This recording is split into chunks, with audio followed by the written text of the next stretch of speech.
Hey fam, welcome to another episode of The Doors That We've Opened. I'm Blake McKay. I'm joined with my beautiful wife, Bethany McKay. And together we make up the McKay Group real estate team. This show is about faith, family, real estate, and lifestyle in the Middle Tennessee area. We hope that it encourages, inspires, and maybe motivates you in some way to do awesome things with your life. If you want to follow us a little bit closer, we're on Instagram at Nashville Top Realtor. We also have a really cool show out called Nashville Next Door. And if you do a keyword search on your streaming platforms for American Dream TV Network, you can see us there. If you need any help with social media, whatever the case may be, photography, videography, or studio sessions like this one, make sure you check out Clutch Socials and City Limit Studio. Thanks to Mitch and Hope for all of your help. So come along with us on this episode of The Doors We've Opened. Hey everybody, welcome back to another episode of The Doors That We've Opened. We are super excited to talk with you. We are just coming off of our Thanksgiving week, and we hope that it was a wonderful time of rest and family fellowship from some friends, whatever the case may be. We hope it was a good time, a memorable time, and it is something that we always look forward to, and it was a great time for us. So today, I'm going to be going in depth with Bethany on some of the things that makes her goal achievement really super serious. I'll leave it at that. I don't want to spoil it for you. But without any further introduction, how are you, my love? I always try to mentally prepare for this time of year. Mm-hmm. And you just can't mentally prepare for it. Yeah. So a little bit more about that. Of course, everyone is probably pretty busy during this time of year, end of year plans and parties and engagements, parties and fun stuff, and getting things ready for the family coming over or going to see family, gifts and stuff like that.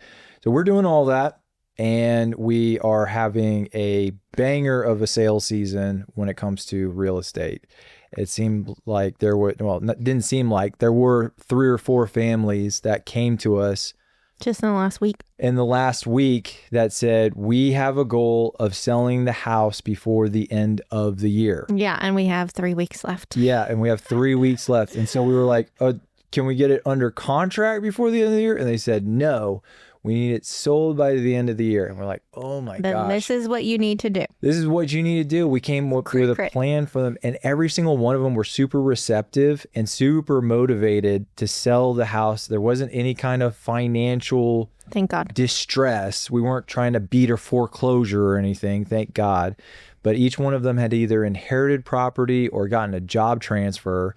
And so that window suddenly sprung on them of when it needed to be sold in order to avoid taxes or to realize the income from that house, the capital gains from that house, and put it into their next property and stuff like that. So super stringent time requirement. And we helped every single one of them out. Oh, no, we're not there yet. I mean, we're in the process. Well, they're under contract and past inspections. Well, another one just went live today. Yeah. And another one's supposed to go live next week. I know. Truth be told, though, those don't have the same kind of end of the year requirements. Those are just new listings. True. They wanted them to be, but yeah. Anyways. But it's super unique when someone says, it's more often that someone says, hey, this is the season, this is the time frame that we're planning on selling our house. We understand that real estate is not liquid. The sale, the transfer of that, sometimes you need a range of time of when that's going to be able to happen. We try to dial that in as much as we can.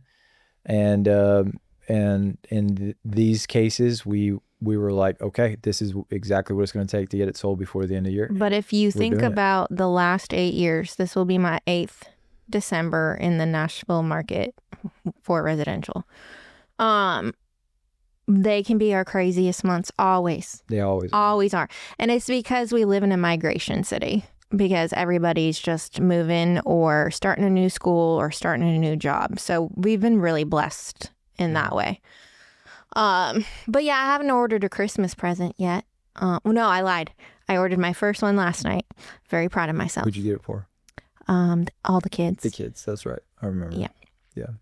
But yeah, that's not really what we're talking about today. So how are you? I'm doing well. I am actually the phrase, my line from Gone in 60 Seconds. I'm a little tired. I'm a little wired. So with all of the busyness, we'll call it, all of the rapid pace work activities that we're doing on top of holiday preparations, I had been flipping 3 properties at the same time. Yeah, I had been slipping on some of my favorite things and some of my necessary things. Like, my favorite thing is to work out. Like, that's Oh, we're going there. Okay. Yeah, that's my favorite thing to do, is just to like say, I lifted weights, I pumped some iron, I got to pump, I feel good, I feel alive, my body's working along with my mind, and I'm not being a fat, lazy piece of what. And so that continual pushing resistance training, I love that. And so I've been letting that slip, and I've been letting my Bible reading slip, like big time. And I was just getting to the point where, the Bible is the Word of God, and it is our daily bread. It should be our daily bread. And I was getting hungry for the Word of God. I was getting hungry. And so a lot of this happened, why are you slipping up, Blake? Well, it was because of the stuff that I said. Lazy bones. It was because of the stuff I was saying, but it was also because our schedule kept changing. Yeah. Like, there was nothing routine right now about what we were doing. Kids' appointments changed, our appointments changed. All of a sudden, that window of time that I carved out in the day to do those things was gone. Yeah. And so I was like, you know what? I've been here before. I have had very demanding schedules in times past. And what do every single time? I get up earlier. Pivot. I get up earlier because there is nobody doing anything and nothing required of me at 5 a.m. There just isn't. There's like no phone calls, no emails, no appointments that can be set that early in the morning. And so I was like, okay, here goes. And it's an adjustment. This is my 3rd day going strong. But now that I know that I can do this, I can get up earlier, and I've done it 3 times now, I'm like, I'm set now. It doesn't matter what You're time. doing this. Yeah, obviously it's more important when you go to bed earlier, but I was like, I don't care. I'm not making a single excuse for me. I don't care if I go to sleep at midnight, but I am getting up at 5 a.m. But you told me the other day when you got up and you did it, you're like, I regret not sleeping in. Yeah, I did. Yeah, because everybody... We're like... Yeah, if you listen to David Goggins and they're like, yeah, it's awesome, accomplishing your goals, being consistent. And I'm here to tell you it's not awesome. It does not feel good. You end up regretting it throughout the day, but you still do it because at the end of all of your progress, you get the results that you want. So it's about the process. It's about the process, because there is no trophy for doing it 1, 2, or even 3 times. There's no that joy, that confidence that comes with a long period of time of dedication and consistency. There's none of that in the beginning. You will actually wonder if you did something wrong, which I definitely felt on Monday. But I have found that switching up your caffeine sources helps. So 2 cups of coffee, a Red Bull, and a yerba mate. All within...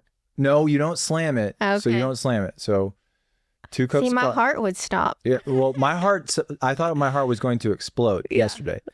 But cup of coffee, water, electrolytes. Cup of coffee, water, supplements. That helps regulate everything move, if you know what I'm talking about, morning routines and stuff like that. Okay. And then once you've done your morning routine, you get into the gym, you feel light, you feel loose, you feel energized, and then you kill yourself in the gym, work really, really hard because you're out of shape, right? You got to get back into it. After the gym. You're really not that out of shape, and you're making it sound like you never work out. You work out at least 3 times a week. Yeah. Always. But, I think what I'm doing is I'm remembering when I was in the best shape of my life and holding that standard. We're old now, babe. And I know, but I'm holding that standard, and I'm like, you got to get We're those elite athletes. Somewhere close to that in some way. Yeah. And then after the workout is sometimes breakfast, sometimes not. but then you're like, Yeah, we don't I'm so usually eat. tired. Then it's when you have the Red Bull, Gotcha. and then Because Red that's Bull, great for you. Red Bull, email, call, appointment. Oh, I'm so drained. And then Yeah. you have a yerba mate, and that just something Gets about you it. through all your Yeah, appointments. just kind of like you spike, and then you're starting to come down, but you just kind of level out. So you're on your I'm on my yerba right now. Okay, Yeah, I'm feeling good. good. Yeah. So that's what's going on in my life. I'm super. I am happy about the consistency. Good. Like, that I'm was- proud of you. Thank you. You're doing better than me. Thank you. I'm just trying to beat you in some way, baby. Like, you really do inspire me in a lot of ways because of the things that you've been able to accomplish. And I think I've spoken about this on the pod before, but I frequently describe you as visionary. I frequently describe you as someone, and it's because the visionary is someone who actually does something with what their goal is, what their vision is. I keep using that word, but I'm like, is my wife a dreamer? No, she's not a dreamer, because that implies that these are just dreams. There's some kind of implication that you don't do anything with your dreams, or you never accomplish your dreams, or when you're a dreamer or something like that. You're a visionary. These are incredible plans that you make for yourself, your family, us, and your company, and you usually end up accomplishing all of or some form of what you set out to do. And so I was like, Well, man, thank you. yeah. And I keep trying to put it into a bottle so that I can use it myself, because obviously we are different people. Yeah. And the way that we accomplish our goals is different. But there's something to that I think that whoever listens to the pod today could benefit from. And trying to put it in a bottle might be too difficult, because you see it in your mind's eye, and all of a sudden it becomes action. Yeah. Like, it becomes actionable. And I think that frustrates you though too sometimes, yeah, and it's because funny. you're like, oh, we're doing this. Well, we're Or doing it, or it's already done. Yeah. Is that? And so I want to ask the question. So Okay, I'll see if I can answer it. so I'll try. when you where do you think your source of inspiration comes from? Where, if you could look back to the things that you have made big pivots for, or big growth for, Or big decisions. for, and you can give examples. Yeah. But let's start at the very beginning. Where do you think the inspiration comes from? So this is gonna sound so cheesy. People are gonna be like, "Oh, that's stupid." I don't care. I honestly think it comes from the Holy Spirit. Yeah. Yeah, that's who it comes from. Yeah. And I think I am so busy, but I really do try to continue to quiet myself and listen and journal and write.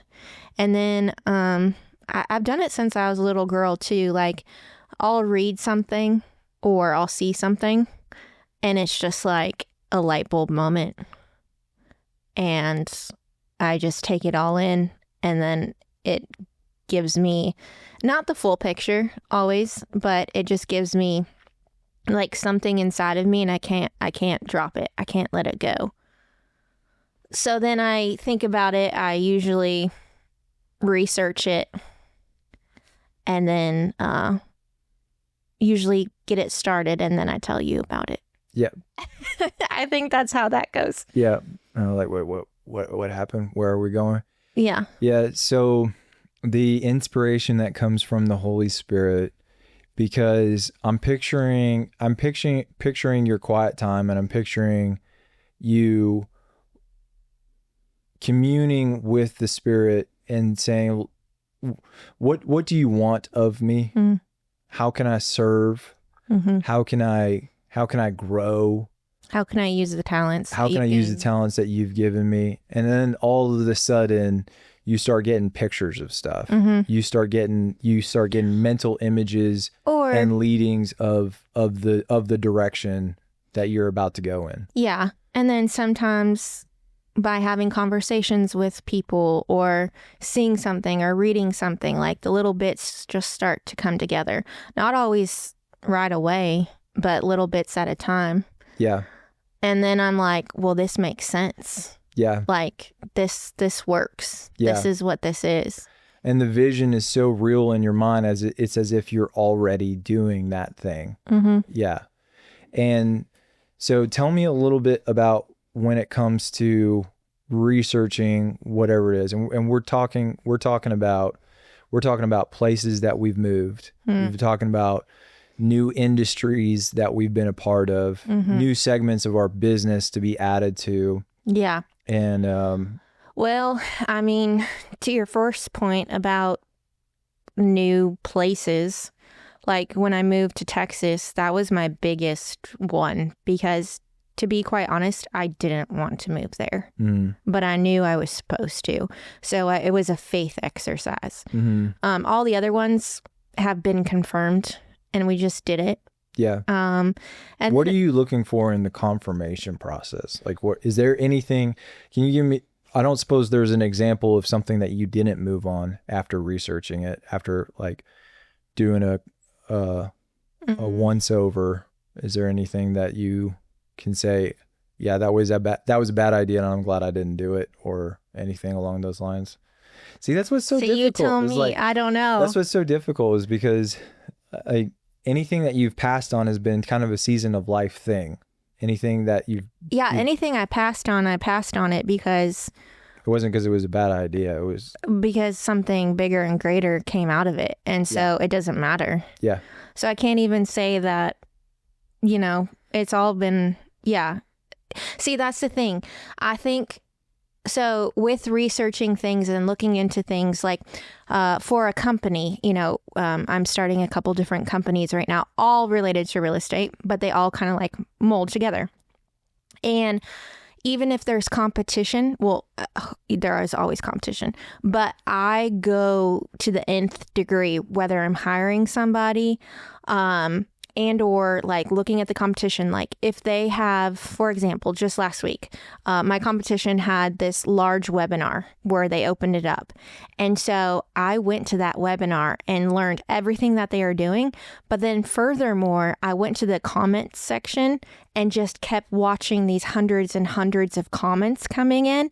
And then I took notes and mental notes and physical notes on what the comments were to help me in what I'm going to do. And so so you became you became the new expert. Well, hopefully, always learning, right? Well, yeah, but you mean you did. You took everyone's question and you're like, I'm going to get the answer to all these questions. So therefore, I wasn't a part of that panel. I wasn't the one presenting, but now I have all of the same information as if I was, making me a new expert in this particular and go field. Seek it out. Yeah. Yeah. So I do a lot of things. I don't know. I think so. One, I think it's a gut thing. And then two, it's like listening to people, talking to people, figuring all that out. And then it just becomes, okay, well then I'm doing the darn thing. And I'm not going to lie, it's usually pretty messy at first, but I'd rather start fast than not start and be stuck in fear. And I think it's a mindset thing, and that's easier for some people and harder for others. But for the people that it's hard for, I think the best thing to do is to surround yourself by people that are just encouragers, motivators, who are doing things in whatever field, you want to do or be in, because that's like collaboration, collective, people that are actually like nice and supportive, where it's not about metrics or pride or arrogance. I really do try to surround myself with people like that. Because we talked about this on the pod before. being an entrepreneur and doing businesses and creating things is actually very lonely and very hard. And like last week, I had a very hard week, like mentally. So we can't pretend like it's just this beautiful thing wrapped up in a bow that I can do, because it also can be hard. Yep. In a dark place. Like I literally right now, the camera probably can't even see it, but like I developed cold sores. I've never had cold sores. Ew. I know it's gross, and I'm not touching the mic. No, they're all better now, but they're healed. But it's real. Yeah. It's hard. But here's the thing: Very stressful. if you can't let yourself get stuck, you have to keep pushing through. And so, like for me, what did I do? I scheduled an appointment with the head guy of a company, and I was like, hey, would you grab coffee with me? I just need to talk to somebody that understands what I'm going through. And so then yesterday he sat down and had coffee with us. Yeah. And I just felt so much better after that conversation. Yeah. And so, yeah, I don't know. That's not really, you can't really put that in a bottle, because I think it's about perseverance and mindset, and quieting yourself with the Holy Spirit and surrounding yourself with the right peoples is how you get things done. But yes, I am a visionary and I'm an ideas person, but I don't ever want to be that person that's just an idea person and not an executor. Yeah. I'm too competitive for that. No, it's never happened where you've automatically delegated some of these growth activities. Yeah, see, I need to get better at that, and I was told that yesterday. Yeah. You've always ever been idea, research, and implementation all in the same package, usually all in the same week. And and it's funny because, again, like when I look at you and you describe the idea, you are living that idea in the present. You are there in your mind's eye. We've already accomplished it. It's already there. I just need to bring it into reality. It's so cool to watch. And then, so when it comes to the action piece, again, I want you to think about teaching people vision as we have this conversation. I want you to look at your actions, see what's observable, and be able to communicate to what is observable. And so when it comes to your action piece, your implementation piece, what's going on there when it comes to priorities? How do you know when we're okay, I can share this. So we're building a real estate collective right now. We want people to come and be a part of what we got going on, to be able to cooperatively inspire and grow one another's businesses so that we can serve more clients and help more people buy and sell homes. And to teach them how to run a business and be a collaboration through power of... Yeah, and to be an encourager across media platforms and an inspiration. So that's what we're doing. So growing that out, how, like, there's so many different ways that so many different directions that you could go. Using that as an example, how did you decide what the next best thing is for a piece like that? Yeah, so it's actually funny, because how that happened was I was reading a book, and it wasn't even about real estate. I think it was about scaling businesses. And in part of the book, without getting too far into the weeds of this, there's this guy that went to this author. The author is world-renowned speaker, keynote speaker, all the things. And this little middleman, quote unquote, he bugs this author and keynote speaker for a couple of years. Like, he is persistent. And he keeps saying, I want to meet with you. I want to meet with you. And the guy kept saying, no, it's not. Now is not the time, blah, blah, blah. Well, finally, one day he got to sit down and have a meeting with this man. And he was building something that was very similar to what this author and keynote speaker was also working on. And so he made this whole pitch deck, and he went to him and he said, now, the middleman said, now, to work with me, this nobody, this is what I need from you. And what he needed was to be the co-author on his next book so that he could have credibility, so that when they did build the thing, there was credibility all around. And the author looked at him and basically thought, like, who in the heck are you to think for 30 years I've been working on this and all of a sudden I'm just going to let you come in and do this with me? And he goes, yeah, you are. And here's why. And he was so confident. And the author, the guy went home and he thought about it and he talked to his wife about it. And he said, this man has been bugging me for 2 years. He pitched this. It did perfectly fall in line with everything he was going to do or working on doing.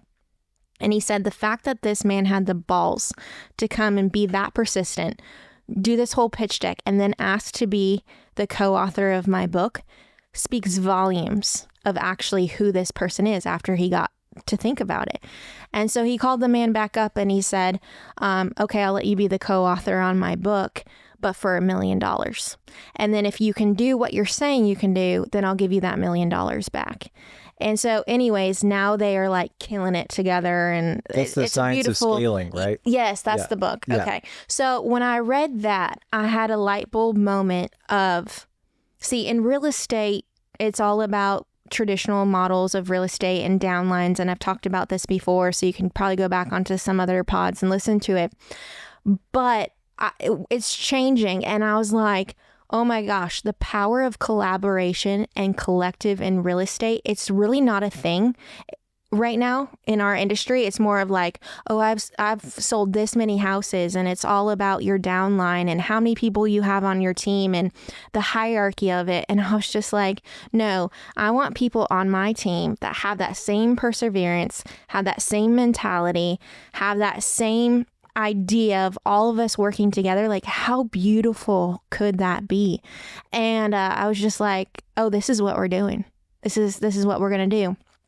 And so then I immediately knew that I had to document all of my systems and processes that I do in real estate now and how I've killed it selling 120 homes this year. Like, that's not normal. And so it's like, okay, I need to start documenting everything. So then I started making playbooks and putting together, I have hundreds of pages written now of how I do everything, how everything's going to be systemized. So that was the first piece that needed to happen. And so I was like, well, this is what I'm doing. Now, obviously, the next piece is it's all about the right people, which is harder to do. Like, that part was easy compared to what this next part is. But if you cast vision and you are an actual good leader, it's not about me. And this could actually make me cry. It's not about me. It's about the other people. Yeah. And I think that the right people will see that and want that, and it will be a powerhouse. Yeah. And so I you just completely witnessed some of my vision. But and you're absolutely right. And that priority, when we're attracting agents, it's the big thing that we have to say is, listen, we've been blessed with an incredible amount of volume over the past 5 years.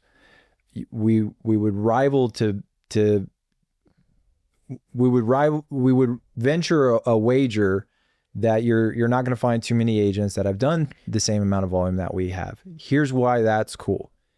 We know where the roadblocks are to finding new clients, to the roadblocks to getting a successful deal under contract, to getting it to the closing table, because we have this huge body of work behind us, and understanding the rhythms and the observable patterns of all of that work delivers an incredible amount of confidence to anyone coming in the door saying, sign me up, because you get our whole body of work behind you to be able to make sure that on your next deal that this is going to you're going to be getting this kind of experience behind you. And oh, by the way, we don't want our name on your deal. No, we want you to keep it. Yeah, that's your relationship. That's your trust with your client. That's your brand, and we want to even expound upon that, make it even bigger, more powerful, more convincing, more trusting. Yeah. And because the consumer, the client at the end of the day is the most important person. Yeah. And we've gotten away from that in real estate. Mm-hmm. We think it's about us. We think it's about our name. We think it's about how good we are. Yeah. And I've it's never, just not true. I've never gone in that direction. I always thought. Well, you're a different beast than 99% of the population. Yeah, and I never understood like the Selling Sunset shows and they're awful. The egotistical mindset of certain real estate sales professionals. I mean, maybe there's something there, but it kind of feels icky. Well, to land the plane, so if we were going to say this is the door to my mind of vision casting, I guess. Yeah. And the most important part out of all of it, literally anybody can vision cast, anybody can dream, anybody can make that silly little board where they put all these things on it because that's what they want to accomplish. But if we're at the end of this year, right, in 2025, and if I look back on everything that I wanted to accomplish, I can say I have, and actually even more than I dreamed or imagined. But I think the only reason why that is because I did it. I started, and it was messy and it wasn't perfect. And yes, it can be so hard. But the biggest thing to vision casting and doing that is executing. And if you don't know how to do that, surround yourself by people that do, because I do think it is a skill. The more we talk about it and the more you're like, yeah, babe, this isn't normal. I think it's normal because that's just my personality and what I've always done. But yeah, I think that's the biggest thing is if you are struggling in that area and you have a dream, you have a hope, you have whatever, just start. Yeah. Yeah. And it's not going to fall in your lap. Yeah. Like if you have that idea, whatever it may be, the idea for your family, the idea for your job, the idea for ministry, the idea for an accomplishment or achievement, it's not going to fall in your lap. Yeah. And it might not go the way you thought it was going to look along the way to get to that point. And it might evolve and change a little bit. But that doesn't mean, I heard, I'm going to end it with this. I heard a quote this week. Shoot, I'm going to botch it. When you have high responsibility. Oh, shoot. What is it? Hold on. We might have to leave. While you're working on that, I'm going to rephrase that. It might fall in your lap, but don't wait for it to fall in your lap. There you go. With high responsibility, it's harder. Like when you are called to a higher standard, when you have all these responsibilities, it can be really hard.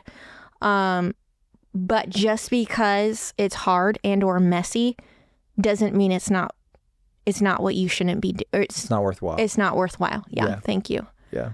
And I have to continually Friday night when I had a very low moment, you had to remind me of that, of like, yeah, that's real. What you're feeling, what you're thinking, what you're going through, all of that is a lot, but you're still doing the thing.